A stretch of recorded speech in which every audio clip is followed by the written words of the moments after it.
윤석열 정부가 재정 건전성 확보를 위한다는 마음으로 해서 긴축 기조를 발표하고 대대적인 공적 구조 조정 및 예산 절감 정책을 추진하겠다는 계획을 내기하고 있습니다. 세부 내용을 살펴보면 통계를 왜곡해서 전 정권을 깎아내리기 위한 정치적 구조 조정 또는 예산을 감축하는 것이 아닌가 하는 것, 보여주기식의 긴축으로 국민을 기만하는 것이 아닌가 하는 생각이 들 때가 있습니다.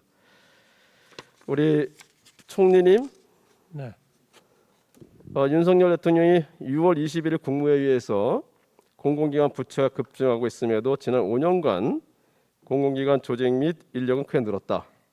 공공기관 평가를 엄격히 하고 방만하게 운영되어 온 부분은 과감하게 개선해야 한다. 이렇게 얘기하셨는데요. 공공기관의 그 지난 5년간 부채가 얼마나 늘었는지 아시는 건가요? 총리는 혹시 아시죠? 아까 경제부총리께서 띄워봐주실까요? 상세히 설명을 드린 것 같은데요. 예. 구체적인 금액은 잘 기억하지 못하시겠지만 아마 82조 정도가 늘어난 것 같습니다. 그런데 지난 5년간에 공공기관의 주요 자산이 얼마 늘었습니까? 아까 경제부총리 보고 답변에서도 자산도 꽤 같이 도표를 보시면 169.5조가 늘었습니다. 공공기관 부채 비율이 어떻게 됐습니까? 상당히 개선이 됐지요? 상당히 개선됐습니다. 규모가 늘어나면 그만큼 부채도 늘어나게 돼 있는 겁니다. 규모가 늘어나는 거에 따라서 부채가 좀 늘어났다고 해서 지난 5년 동안 정부가 방만 경영을 했다 이렇게 평가하는 것은 이건 지난 정부 깎아내리기만 하는 거 아닌가 하는 생각이 들고요.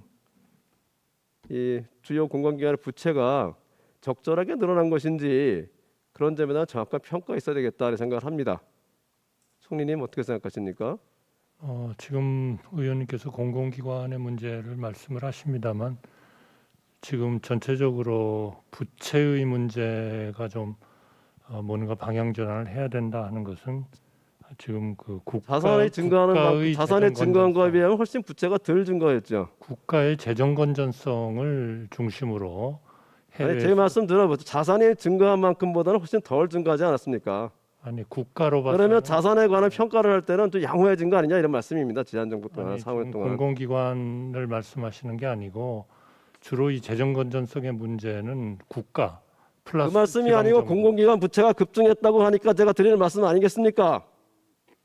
찍어서 공공기관의 문제는 제가 보기에 그러면서 구조조정 하겠다고 하는 거 아니겠습니까? 지금 공공기관 부채가 늘었기 때문에 그거는 아까 경제부 거기에 대해서 제가 물어보는 겁니다. 총리님한테 그러니까 답변하실 잘 평가해가지고 하세요. 전체적으로 이렇게 두리뭉술하게 해서 국가재정 말씀하지 마시고 공공기관 구조조정 말씀하시고 그러니까 부채를 이유로 말씀하시니까 각 기관별로 자산이 늘어나는 것과 부채를 정확히 평가해서 판단하시기 바랍니다. 추경호 부총리님, 예. 부총리께서는 지난 문재인 정부 5년간 공공기관 인력은 11.6만 명이 증원됐고 84조 원의 부채가 증가했다 이렇게 되어 있습니다. 네. 그렇게 말씀하셨는가 봐요, 그죠? 예. 저도 직접 못 들었는데 보니까 그렇습니다. 그런데 이것도 자료를 정확히 좀 판단하실 필요가 있을 것 같아요. 제가 보니까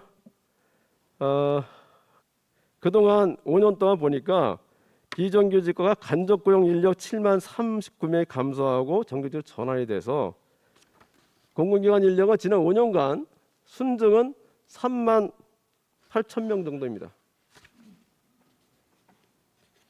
최대치로 보면 순증된 것은 지난 5년간 매년 1.7% 정도의 인력 증원이 이루어진 것이고요.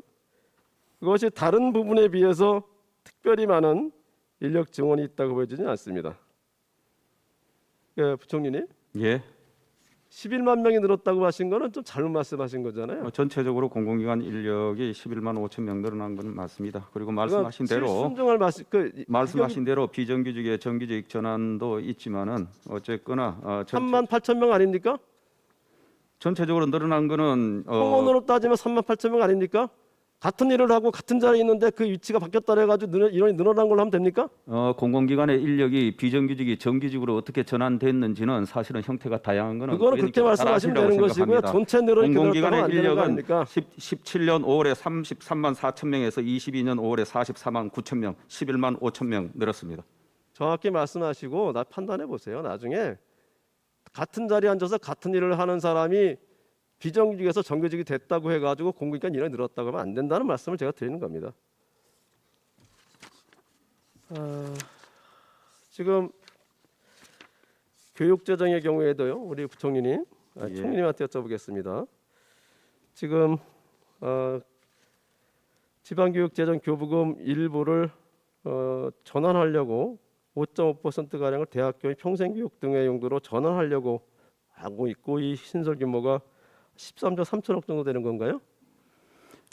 아직 규모를 정하고 그러지는 않습니다만은 교육재정 교부금이 초, 중 등 학생들의 숫자는 줄어드는데 교육재정 맞습니다. 교부금은 계속 지속적으로 늘어나기 그런 점은 때문에 있습니다. 네. 재정의 효율적인 교육재정의 효율적인 활용과 관련해서 여러 곳에서 문제 제기를 많이 하고 있고 그래서 국회하고도 이 문제에 관해서 진지하게 논의할 때가 됐다 그렇게 생각합니다. 이 부분에 대해서는 여러 가지 이제 의견들이 찬반 의견들이 많이 있는 걸 저도 알고 있습니다. 그렇죠.